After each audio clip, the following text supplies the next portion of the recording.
राधे राधे दोस्तों।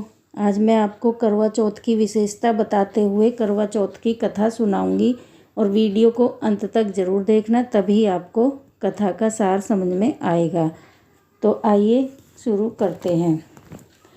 कार्तिक कृष्ण चतुर्थी को सौभाग्यवती स्त्रियां सुहाग, पति के स्वास्थ्य, आयु व मंगल कामना के लिए यह व्रत करती हैं।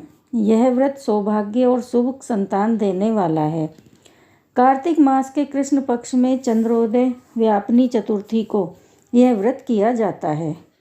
इस व्रत को रखने वाली स्त्रियों को प्रातःकाल शौच आदि के बाद आचमन करके पति, पुत्र और पौत्र तथा सुख सौभाग्य की इच्छा का संकल्प लेकर यह व्रत करना चाहिए।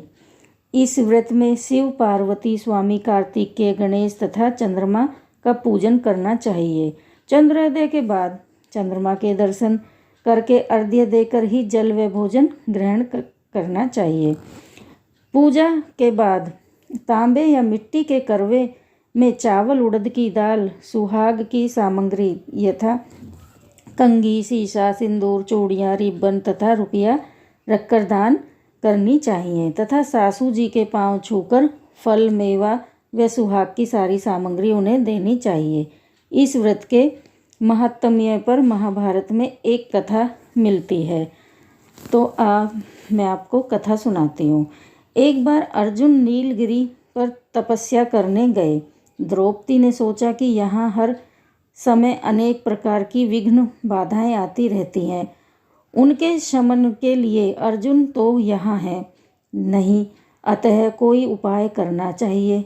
उन्होंने भगवान कृष्ण का ध्यान किया। भगवान वहाँ उपस्थित हुए तो द्रौपदी ने अपने कष्टों के निवारण हेतु कुछ उपाय बताने को कहा तो श्री कृष्ण बोले। एक बार पार्वती जी ने भी शिव जी से यही प्रश्न किया था, तो उन्होंने कहा था कि करवा चौथ का व्रत गृहस्थी में आने वाली छोटी मोटी विघ्न बाधाओं को दूर करने वाला है, पित्त प्रकोप को भी समाप्त करता है। श्री कृष्ण द्रौपदी से कहते हैं कि प्राचीन काल में एक धर्मपरायण ब्राह्मण के 7 पुत्र तथा 1 पुत्री थी। बड़ी होने पर उसका विवाह किया गया। करवा चौथ चतुर्थी को कन्या ने करवा चौथ का व्रत रखा। 7 भाइयों की लाडली बहन को चंद्रोदय से पहले ही भूख सताने लगी। उसका फूल सा शरीर, फूल सा चेहरा मुरझा गया। भाइयों के लिए बहन की यह वेदना असहाय थी। वे कुछ उपाय सोचने लगे।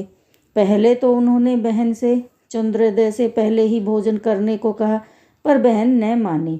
तो भाइयों ने स्नेहवश पीपल की आड़ से प्रकाश करके बहन से कहा, देखो चंद्रोदय हो गया, उठो अर्घ्य देकर भोजन करो।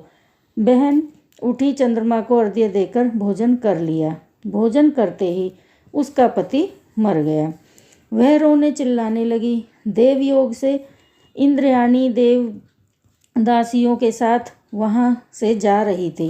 रोने की आवाज़ सुन वे वहाँ गईं और रोने का कारण पूछा। ब्राह्मण कन्या ने सब हाल कह सुनाया तो इंद्रायणी बोली कि तुमने करवा चौथ के व्रत में चंद्रोदय से पूर्व ही अन्न जल ग्रहण कर लिया, इसी से तुम्हारे पति की मृत्यु हुई है।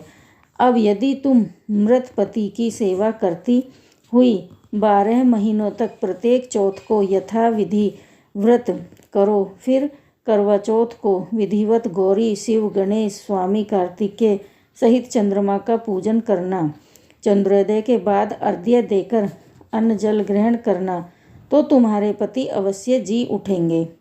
ब्राह्मण कन्या ने अगले वर्ष पुनः विधि से करवा चौथ का व्रत किया। व्रत के प्रभाव से उसका मृत पति जीवित हो गया।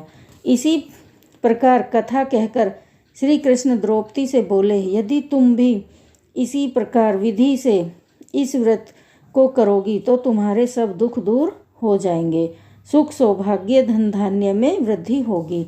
द्रौपदी ने श्री कृष्ण के कथानुसार करवा चौथ का व्रत रखा। उस व्रत के प्रभाव से महाभारत के युद्ध में कौरवों की हार तथा पांडवों की जीत हुई। तो दोस्तों, आपने मेरे चैनल को अभी तक सब्सक्राइब नहीं किया है तो दक्षिणा में चैनल को सब्सक्राइब कर दें। कथा का पूरा लाभ मिलेगा। आप सदा सौभाग्यवती रहेंगी, आपका जोड़ा हमेशा बना रहेगा और आप सदा सुख समृद्धि से भरपूर रहेंगे इस कथा को सुनने वाले। तो धन्यवाद।